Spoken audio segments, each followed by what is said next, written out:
Sa video natin ngayon mga maestro ay pag-usapan at alamin naman natin itong new list of eligible agencies para pa rin po no, sa PBB 2023.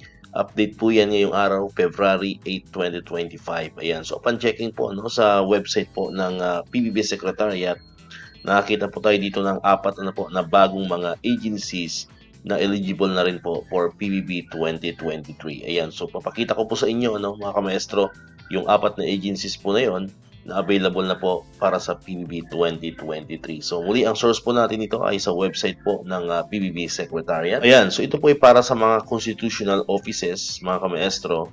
So ito po yung una yung Civil Service Commission po. So eligible na po sila, ang kanilang pong total score ay 17, ang total points naman is 87. And ang kanilang matatanggap na PBB 2023 is 55.25% of their monthly basic salary. Next naman is ang Commission on Audit, yung COA. Ayan. Total score nila is 14. Then yung total points is 70.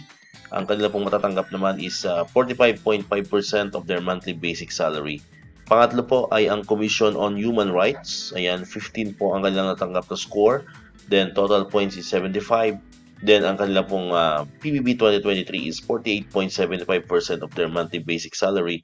At ang panghuli po ay ang Office of the Ombudsman. Ang kanilang total score is 15 and then ang total points is 75. Ang kanilang matatanggap naman na monthly na PBB 2023 is 48.75% of their monthly basic salary. Alright, so marami po nagtatanong doon sa unang na-post natin na video kung ang DepEd ba, kasi syempre majority sa mga subscriber natin, mga followers natin sa channel na to is from DepEd of course, and meron din ilan na mga PNP mga kamaestro.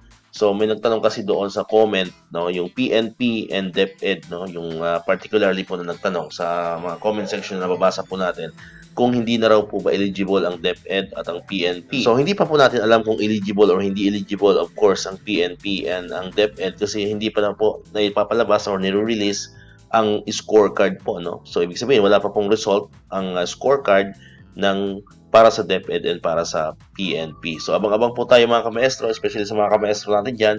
So abang-abang po tayo kung kailan ba mai-release po yung scorecard po para sa DepEd para malaman natin kung tayo ba ay eligible and kung magkano po yung ating makukuha na PBB 2023. Now, doon naman po sa mga hindi pa nakapanood kasi marami na pong i-release na mga scorecard sa una pong video ginawa natin is 74 kung hindi po tayo nagkakamali, 74 offices or agencies ang na-release na po ang scorecard para sa PBB 2023. Kung hindi nyo pa po napapanood yun, ilalagay ko po yung video na ginawa ko doon sa comment section po nitong video na pinapanood ninyo. Punta lamang po kayo sa comment section. Diyan ko po ilalagay yung link para mapanood mo ninyo at para malaman ninyo kung ang inyong pong opisinang pinagtatrabahuhan ay eligible na po para sa PBB 2023. And ilalagay ko rin po sa description ng video na to para mas mabilis nyo pong ma-access yung unang video na ginawa po natin. So ipapakita ko lang po sa inyo ng mga bilisan yung mga agencies na yon pero hindi ko na po i-discuss yung mga score nila and kung magkano yung makukuha nilang PBB 2023. Para mayroon lamang po kayong idea mga kamaestro. Ayan, so yan po yun So yan po yung mga list of agencies na eligible na. Ayan, so marami po yan like what I have said before. So 74 74 na po yung mga nauna na mga agencies, mga offices na eligible na po so far para sa PBB 2023. Ayan, so 74 po yan. Nakita niyo po sa screen po natin. So ilalagay ko po yung link para kung gusto niyo panoorin muli yan, para ma-check nyo kung eligible na po ba ang inyong mga agencies or offices na pinagtatrabuhan. So, punta lamang po kayo sa comment section ng video po na pinapanood po ninyo. Alright, so dito ko natatapos itong ating video ngayon mga kamaestro.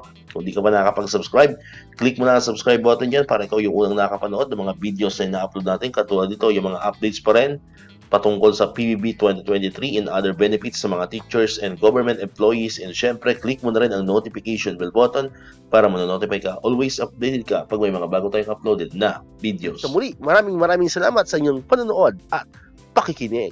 Once again, El Maestro. See you on my next vlog. Bye-bye!